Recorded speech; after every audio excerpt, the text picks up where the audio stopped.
proportionnel 1. Alliance des valeurs éthiques et citoyennes, 206. Majoritaire 0 et proportionnel 0 également. Coalition d'efforts Senghor, 306. Majoritaire 0, proportionnel 1.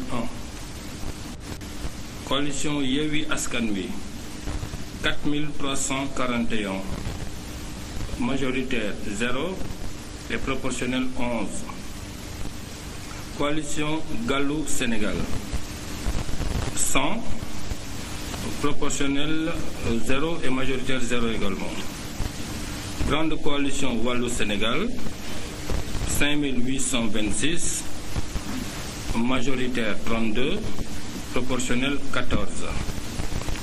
Coalition Benno Bokk Yakaar, 3400, majoritaire 0 et proportionnel 8. Union citoyenne Bunt Bi, 1066, majoritaire donc 0 et proportionnel 3. Disso Si Kharnou, 283, proportionnel 1. C'était pour la commune de Biscuiterie. Pour Cambérène, électeurs inscrits 24 571. Votants 10 873. Nul 112. Exprimé 10 761. Suffrage obtenu. Benno Bokk Yakaar 3799. Majoritaire 30. Proportionnel 13. Coalition Yewwi Askan Wi 3056. Majoritaire 0. Proportionnel 10. Sénégal 2035, 1889. Proportionnel 6. Parti Ëllëg Sénégal 1859. Proportionnel 6. And Jëf 158. Proportionnel 1. Pour la commune de Dieuppeul-Derklé, électeurs inscrits 27 632. Votants 13 549. Nul 203. Exprimés 13 346. Ont obtenu Union citoyenne Bunt Bi 262. Proportionnel donc 1. Parti Ëllëg Sénégal 1287. Proportionnel 3. Initiative pour une politique de développement 61. Majoritaire et proportionnel 0. Grande coalition Wallou Sénégal 497. Proportionnel 1. Coalition Benno Bokk Yakaar 4999. Majoritaire 0, proportionnel 12. Coalition Yewwi Askan Wi 6021. Majoritaire 25, proportionnel 14. Coalition Bolo Liggéey Sénégal 219. Majoritaire et proportionnel 0. Commune de Fann.E Amitié. Inscrits 17 073. Votants 8 231. Nul 53.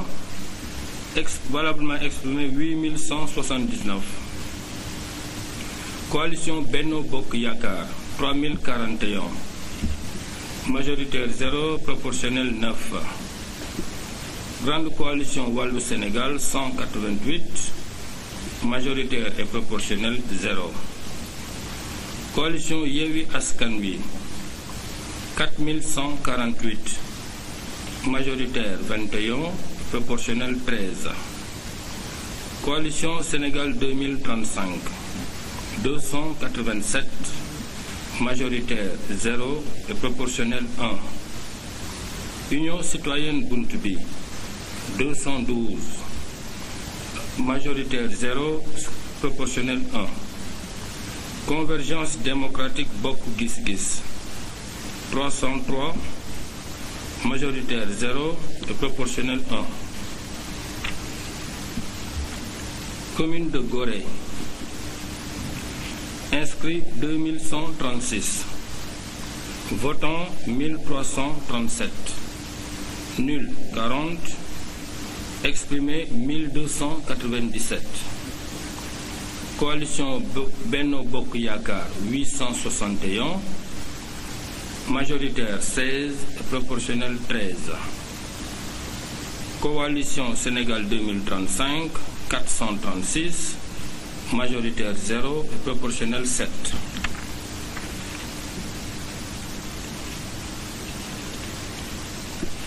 Commune de Grand Dakar, 32 431 inscrits, 14 895 votants, nul 197, exprimé 14 698. Obtenu. Convergence démocratique Bokk Gis Gis 1578, majoritaire 0, proportionnel 4. Coalition Benno Bokk Yakaar 5942, majoritaire 30, proportionnel 15. Grande coalition Wallu Sénégal 870, majoritaire 0, proportionnel 2. Coalition Yewwi Askan Wi 5697, majoritaire 0, proportionnel 14. Grande coalition Gëm Sa Bopp 611, majoritaire 0, proportionnel 1. Grand Yoff, commune de Grand Yoff, inscrits 80 678, votants 34 507, nul 309, exprimé 34 225. Obtenu. Grande coalition Gëm Sa Bopp 4473, majoritaire 0, proportionnel 2. Coalition Defar Sa Gox 4230, majoritaire 0, proportionnel 5. Coalition Benno Bokk Yakaar 7477, majoritaire 0, proportionnel 9. Coalition Yewwi Askan Wi 14 631, majoritaire 34, proportionnel 18. Alliance des valeurs éthiques et citoyennes 252, majoritaire et proportionnel 0. Grande coalition Wallu Sénégal 1134, majoritaire 0 et proportionnel 2. Coalition Sénégal 2035 461, majoritaire 0 et proportionnel 1. Coalition And Nawlé And Liggéey 1918, majoritaire 0, proportionnel 2. Coalition And Liggéey Si Dëgg 271, majoritaire et proportionnel 0. Parti socialiste 1089, majoritaire 0, proportionnel 1. Parti de l'espoir et du progrès 318, majoritaire 0 et proportionnel 1. Mouvement des patriotes pour le développement Liggéey 971, majoritaire 0 et proportionnel 1. Commune de Gueule Tapée Fann Colobane, 37 536 inscrits, 17 308 votants, bulletin nul 135, exprimé 17 173. Obtenu. Coalition Benno Bokk Yakaar 2895, majoritaire 0, proportionnel 6. Coalition Defar Sa Gox 181, majoritaire et proportionnel 0. Grande Coalition Wallu Sénégal 1194, majoritaire 0, proportionnel 3. Coalition Yewwi Askan Wi 6314, majoritaire 30, proportionnel 13. Coalition Sénégal 2035 241, majoritaire et proportionnel 0. Mouvement des Patriotes pour le Développement Liggéey 345, majoritaire 0 et proportionnel 1. Union citoyenne Buntu Bi 2220, majoritaire 0 et proportionnel 5. Convergence démocratique Bokk Gis Gis 3783, majoritaire 0 et proportionnel 8.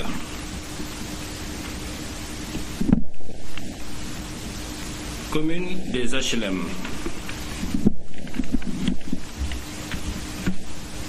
Inscrits 25 789, votants 12 445, nuls 142, valablement exprimés 12 303. République des valeurs, on peut nous donc République des valeurs Réewum Ngor 493, majoritaire 0, proportionnel 1. Parti Ëllëg Sénégal 1162, majoritaire 0 et proportionnel 3. Convergence patriotique pour la justice et l'équité Neyler 677, majoritaire 0 et proportionnel 2. Coalition Yewwi Askan Wi 3601, majoritaire 27, proportionnel 10.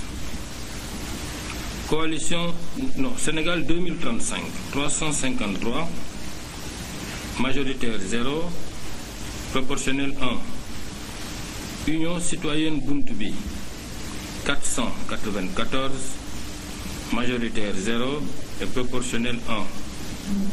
Grande Coalition Wallu Sénégal 411, majoritaire 0 et proportionnel 1. Coalition Benno Bokk Yakaar 1497, majoritaire 0 et proportionnel 4. Alliance des valeurs éthiques et citoyennes 366, majoritaire 0, proportionnel 1. Coalition Sunu Gox Sunu Yité 349, majoritaire 0 et proportionnel 1. Coalition gagnante avec Déclic 2347, majoritaire 0 et proportionnel 6. Coalition alternative Les Verts 303, majoritaire 0 et proportionnel 1. Coalition Gox Yu Bees 253, majoritaire 0 et proportionnel 1. Commune de Hann Bel-Air. Inscrits 33 922. Votants 15 501. Bulletin nul 163. Exprimés 15 337. Ont obtenu. Alliance des valeurs éthiques et citoyennes 289. Majoritaire 0 et proportionnel 1. Grande Coalition Wallu Sénégal 1440, majoritaire 0 et proportionnel 4. Coalition Yewwi Askan Wi 9289, majoritaire 32, proportionnel 23. Coalition Troisième Voie Sàmm Jikko Jàmm Sénégal 528, scrutin majoritaire donc 0 et proportionnel 1. Coalition Defar Sa Gox 136, majoritaire et proportionnel 0. Coalition Gëm Sa Bopp 231, majoritaire 0, proportionnel 1. Coalition Gox Yu Bees 217, majoritaire et proportionnel 0. Coalition Benno Bokk Yakaar 2379, majoritaire 0 et proportionnel 6. Mouvement des Patriotes pour le Développement Liggéey 606, majoritaire 0, proportionnel 1. Coalition Sénégal 2035 222, majoritaire 0, proportionnel 1. Commune de la Médina. Inscrits 49 982. Votants 23 945. Nul 212. Valablement exprimé 23 735. Ont obtenu Grande Coalition Gëm Sa Bopp 9 414. Majoritaire donc 34 et proportionnel 17. Coalition Benno Bokk Yakaar 8356. Majoritaire 0 et proportionnel 15. Grande Coalition Wallu Sénégal 911. Majoritaire 0 et proportionnel 2. Coalition Yewwi Askan Wi 4771. Majoritaire 0 et proportionnel 8. Coalition Sénégal 2035 283, majoritaire et proportionnel 0.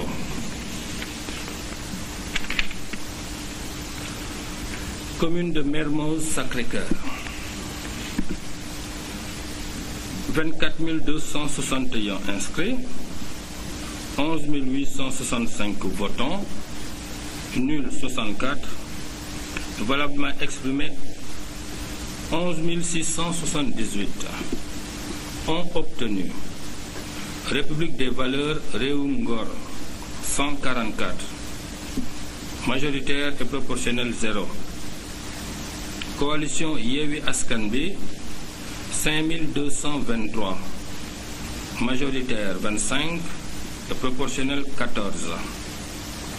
Alliance des valeurs éthiques et citoyennes 678, majoritaire 0 et proportionnel 2. Union citoyenne Buntu Bi 361, majoritaire 0 et proportionnel 1. Parti socialiste 1181, majoritaire 0 et proportionnel 3. Grande Coalition Wallu Sénégal 283, majoritaire 0 et proportionnel 1. Coalition Gox Yu Bees 1245, majoritaire 0, proportionnel 3. Coalition Benno Bokk Yakaar 1357, majoritaire 0 et proportionnel 4. Convergence démocratique Bokk Gis Gis 531, majoritaire 0 et proportionnel 1. Grande Coalition Gëm Sa Bopp 675, majoritaire 0 et proportionnel 2. Commune de Ngor 5750, inscrits 9914, votants 5750, nul 2, valablement exprimé 5708. Ont obtenu Sénégal 2035 902, majoritaire 0 et proportionnel 4. Yewwi Askan Wi 2202, majoritaire 21, proportionnel 10. République des valeurs 199, majoritaire 0 et proportionnel 1. Wallu Sénégal 94, majoritaire 0 et proportionnel 0. Benno Bokk Yakaar 2058, majoritaire 0 et proportionnel 9. Bokk Gis Gis 243, majoritaire 0 et proportionnel 1. Commune de Ouakam, inscrit 38 808, votant 19 413, nul 154, et valablement exprimé 19 281. Ont obtenu Convergence Bokk Gis Gis 301, majoritaire 0 et proportionnel 1. Coalition Yewwi Askan Wi 4079, majoritaire 0 et proportionnel 8. Parti socialiste 1141, majoritaire 0 et proportionnel 2. Buntu Bi 1150, majoritaire 0 et proportionnel 2. Coalition Les Verts 176, majoritaire et proportionnel 0. Wallu Sénégal 317, majoritaire 0, proportionnel 1. Gëm Sa Bopp 736, majoritaire 0, proportionnel 2. Defar Sa Gox 1632, majoritaire 0 et proportionnel 3. MPD Liggéey 5173, majoritaire 32 et proportionnel 10. Alliance pour des valeurs 428, majoritaire 0, proportionnel 1. Sénégal 2035 419, majoritaire 0 et proportionnel 1. Benno Bokk Yakaar 3590, majoritaire 0 et proportionnel 7. Initiative pour une politique de développement 139, majoritaire et proportionnel 0. Commune des Parcelles Assainies, inscrit 95 851, votant 39 809, nul 318, exprimé 39 475, ont obtenu Grande Coalition Gëm Sa Bopp 1999, majoritaire 0, proportionnel 2. Defar Sa Gox 292, majoritaire et proportionnel 0. Coalition Benno Bokk Yakaar 8622, majoritaire 0 et proportionnel 9. Coalition Yewwi Askan Wi 16813, majoritaire 34 et proportionnel 18. Alliance des valeurs éthiques et citoyennes 5475, majoritaire 0 et proportionnel 6. Grande Coalition Wallu Sénégal 1104, majoritaire 0 et proportionnel 1. Coalition Sénégal 2035 1875, majoritaire 0 et proportionnel 2. Coalition And Nawle And Liggéey 404, majoritaire et proportionnel 0. Parti socialiste 1279, majoritaire 0 et proportionnel 1. Parti de l'Espoir et du Progrès 460, majoritaire 0 et proportionnel 1. Convergence Bokk Gis Gis 698, majoritaire 0 et proportionnel 1. PRC Thiaby 454, majoritaire 0 et proportionnel 1. Patte d'Oie 23 660 inscrits, 10 680 votants. Bulletin nul 75. Exprimé, valablement exprimé 10 605. Ont obtenu Benno Bokk Yakaar 1900, majoritaire 0, proportionnel 6. Coalition Yewwi Askan Wi 2810, majoritaire 27 et proportionnel 9.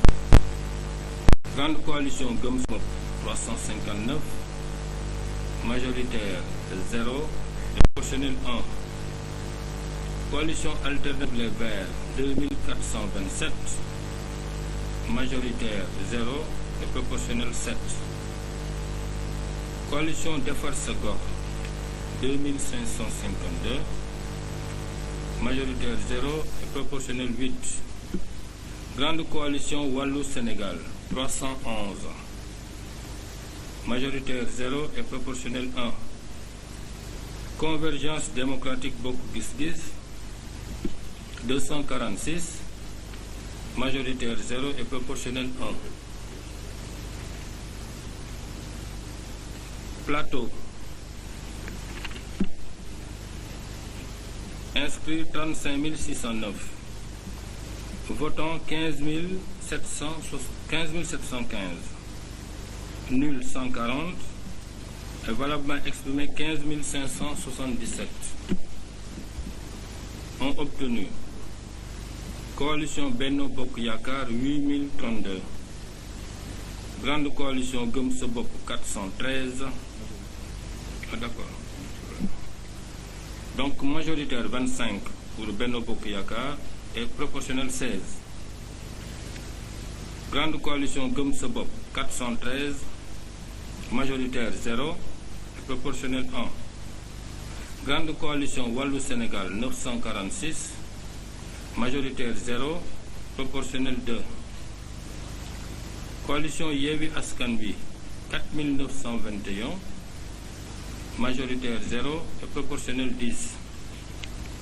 Coalition Sénégal 2035 846, majoritaire 0 et proportionnel 1.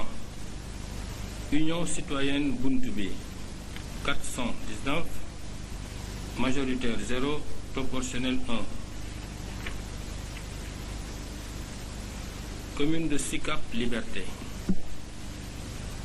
Inscrits 29 923. Votants 13 263. Nul 141. Exprimés 13 122. Ont obtenu République des Valeurs, Rewum Ngor 1259. Majoritaire 0, proportionnel 3. Coalition Gox Yu Bees 200. Majoritaire 0. Scrutin proportionnel 1. Coalition Benno Bokk Yakaar 3006. Majoritaire 0 et proportionnel 8. Coalition Gëm Sa Bopp 3329. Majoritaire 0 et proportionnel 9. Union citoyenne Buntu Bi 285. Majoritaire 0 et proportionnel 1. Alliance pour les valeurs éthiques et citoyennes 145. Majoritaire et proportionnel 0. Coalition And Nawlé Suxal Suñu Gox 326. Majoritaire 0, proportionnel 1. Coalition Yewwi Askan Wi 4153. Majoritaire 30, proportionnel 12. Coalition Sénégal 2035 110. Majoritaire et proportionnel 10. 0, excusez-moi, 0. Coalition Sunu Gox Suñu Yité 309. Majoritaire 0 et proportionnel 1.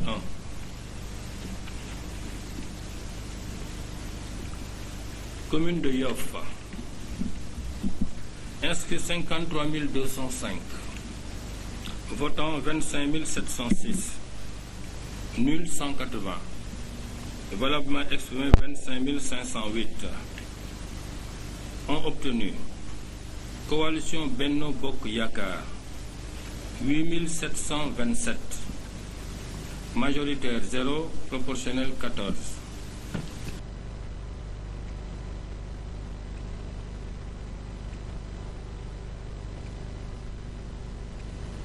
Coalition Defar Sa Gox 486, majoritaire 0 et proportionnel 1.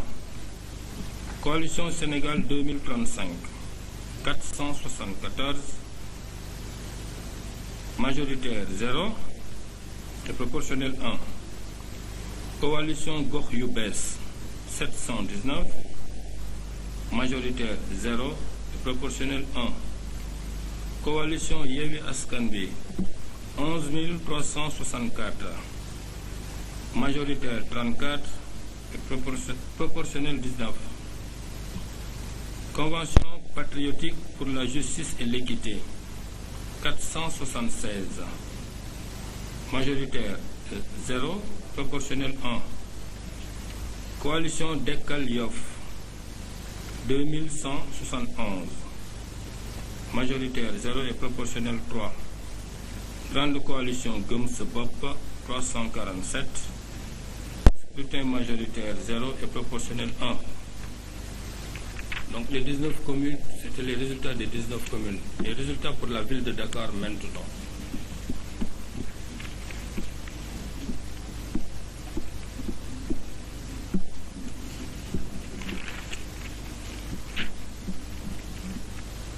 Donc, électeurs inscrits 679 144, votants 312 926, nombre d'enveloppes privées dans les urnes 311 894, bulletins nuls 3529, suffrages valablement exprimés 308 305.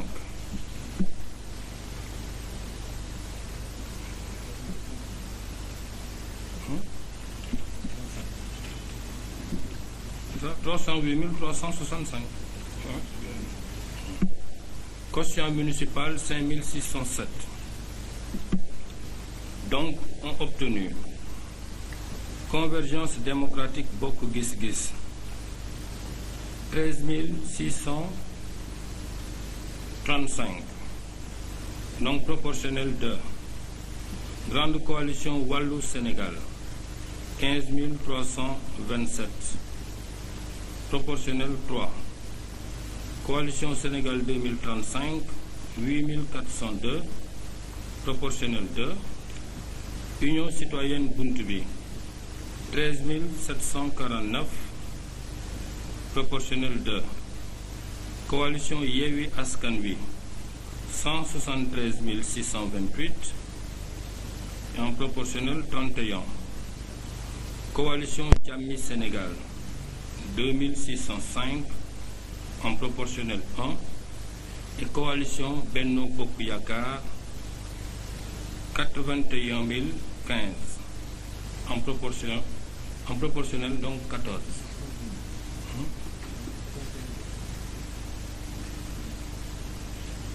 Voilà donc les résultats des élections locales qui ont été publiés par la commission départementale de recensement de Dakar. Nous vous remercions, mesdames et messieurs.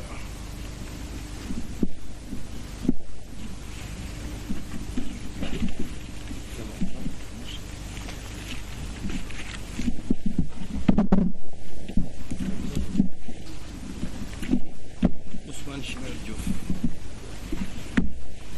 Après, bon, vous avez pour la signature.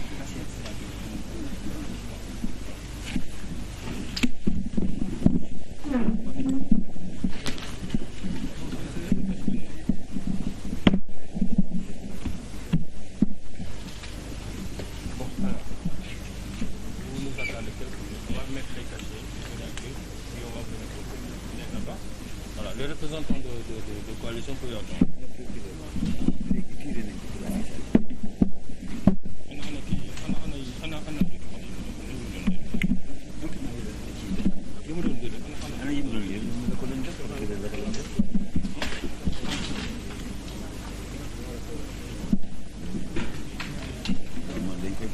photocopie waaw duñ ko kii tànk waaw.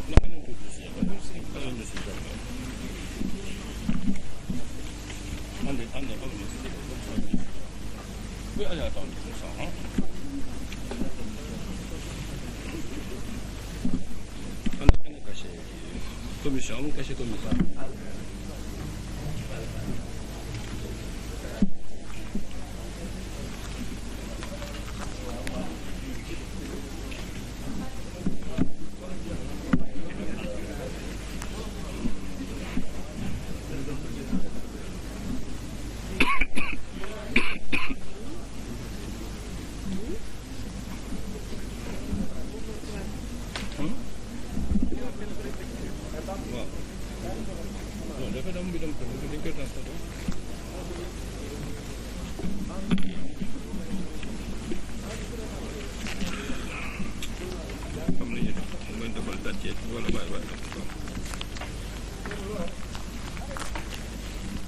Et le 27 ans.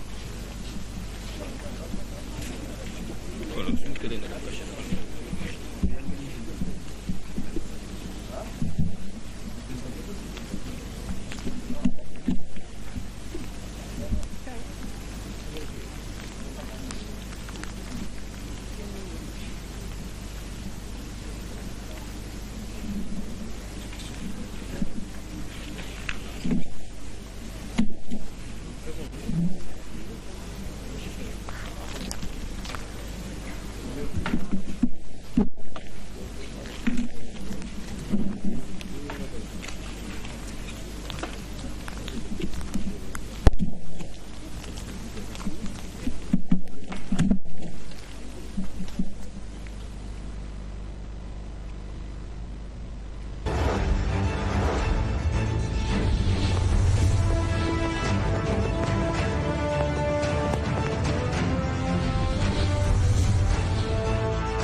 C'était à l'instant la publication des résultats pour ce qui est de la ville de Dakar et nous retrouvons notre reporter sur place, Pape Malick Thiam. Pape Malick, bonjour. Bonjour Charlie.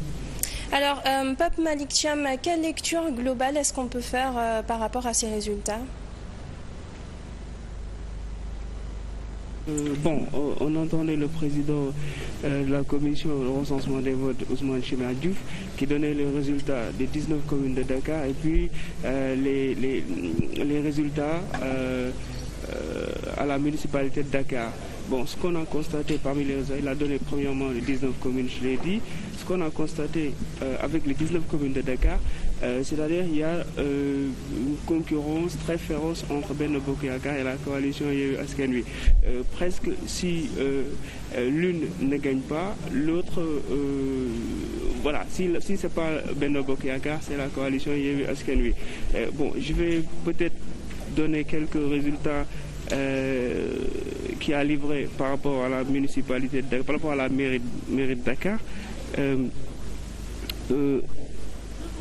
Bon, pour coalition Yewwi Askan Wi, c'est 173 628 000 voix.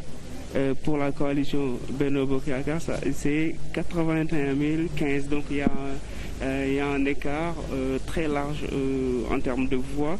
Ensuite, il y a Wallu Sénégal qui s'ensuit, PDS. Donc c'était ça. Les 19 communes, peut-être ce qu'on peut retenir aussi, c'est que les localités où il y avait des polémiques comme Médina,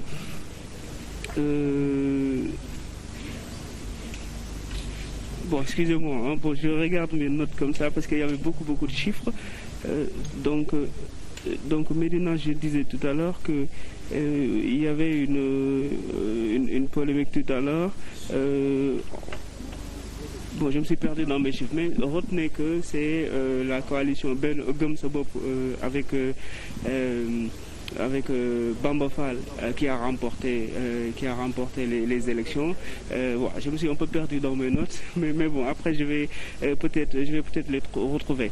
Donc globalement, comme je l'ai dit tout à l'heure, s'il y a eu coude à coude entre la coalition Yewwi Askan Wi et la coalition majorité présidentielle Benno Bokk Yakaar, globalement c'est ce qu'on retient. Bon, peut-être après si on fait des analyses, bon, peut-être on va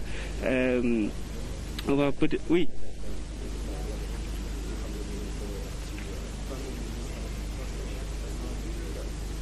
Ok, d'accord.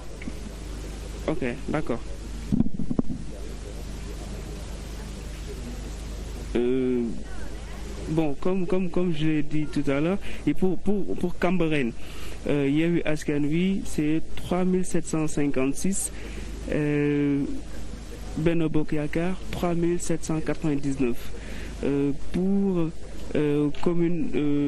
la commune de Grand Dakar, Benno Bokk Yakaar c'est 5942. Yewwi Askan Wi c'est 5697. Pour Gueule Tapée Fass Colobane, Benno Bokk Yakaar c'est 2895. Yewwi Askan Wi c'est 6314. Pour la commune des HLM, Yewwi Askan Wi c'est 3601 voix. Benno Bokk Yakaar c'est 1497. Pour la Médina, je disais tout à l'heure, je l'ai retrouvé, Benno Bokk Yakaar c'est 8356. Yewwi Askan Wi c'est 9414 voix. Même au Sacré-Cœur, Yewwi Askan Wi c'est 5223 voix. Benno Bokk Yakaar c'est 1357. Pour la commune de Ngor, Yewwi Askan Wi c'est 2202 voix. Benno Bokk Yakaar c'est 2058 voix. Pour Ouakam, la commune de Ouakam, Benno Bokk Yakaar c'est 30 000. C'est 3590 voix. Yewwi Askan Wi c'est 4079 voix. Pour les Parcelles Assainies, Benno Bokk Yakaar c'est 8622 voix. Yewwi Askan Wi c'est 16 813 voix. Pour Padoua, Benno Bokk Yakaar c'est 1900 voix. Yewwi Askan Wi c'est 2100 voix. Dakar Plateau c'est 8032 voix. Yewwi c'est 4921. Sicap Liberté, Yewwi Askan Wi c'est 4153 voix. Benno Bokk Yakaar c'est 3006 voix. Yoff, la commune de Yoff, Benno Bokk Yakaar c'est 8727 voix. Yewwi Askan Wi c'est 11 364 voix. Voilà. Après, bon, les résultats liées à la municipalité de la ville de Dakar, j'ai donné, c'est coalition Yewwi Askan Wi avec 173 628 voix, suivi de Benno Bokk Yakaar avec 81 015 voix. Voilà, c'est ce qu'on peut retenir avec ces résultats provisoires donnés par la Commission nationale de recensement des votes, prononcés par son président Ousmane Chimère Diouf. Voilà, c'était ça. Si la régie m'entend, donc bon, voilà. C'était ça en fait. Merci beaucoup à Pape Malick Thiam. Donc ne quittez pas, dans un instant nous allons vous retrouver pour le Wolof. C'est avec Suzanne Dème tout de suite.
fekkee yaa ngi ñuy dégg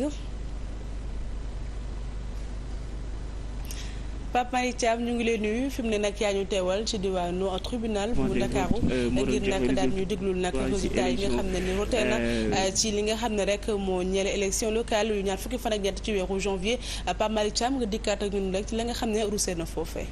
la ville de Dakar mais luñ si gën a demeeku nag moom mooy dafa am benn concurrence bu féroce entre coalition Benno Bokk Yaakaar ak ñu nga xamante ni ñoom ñooy coalition Yewwi Askan Wi daanaka lu si ëpp si coalition si commune yi nekk biir Dakar Yewwi Askan Wi moom moo ko gagné Benno Bokk Yaakaar topp si lu toll si ville de Dakar bu ñëpp xam nañ ne coalition Yewwi Askan Wi moom moo remporté élection yooyu la loolu daal moom lañ fi amuloon comme xibaar président commission recensement des votes doon ko joxe comme résultat provisoire si élection locale yi. bu fekkee ne régime mooy dégg rek bon ñu mun joxe antenne bi bon en attendant yeneen xibaar. jaajëfal ko bu baax a baax moom Pape Malick Thiam mbokk yi loolu nag la leen indiloon ci résultat yu tukkee nag fii ci ville bu Ndakaaru di ñeer nag élection locale yi nga xam ne ni dal nañ ko bëggal dibéer gi weesu ñaar fukki fan ak ñett ci weeru janvier jàngeen jëf.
Cette TV vous présente les vrais visages de la télé.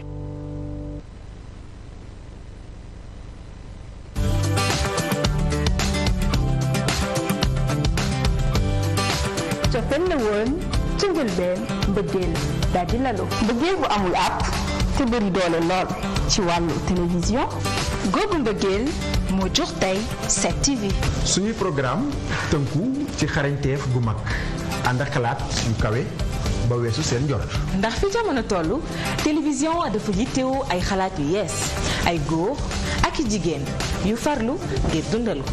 ñu boole suñu xol di leen jox ay xibaar ci réew mi ci bitim réew ak ci doxinu jamono.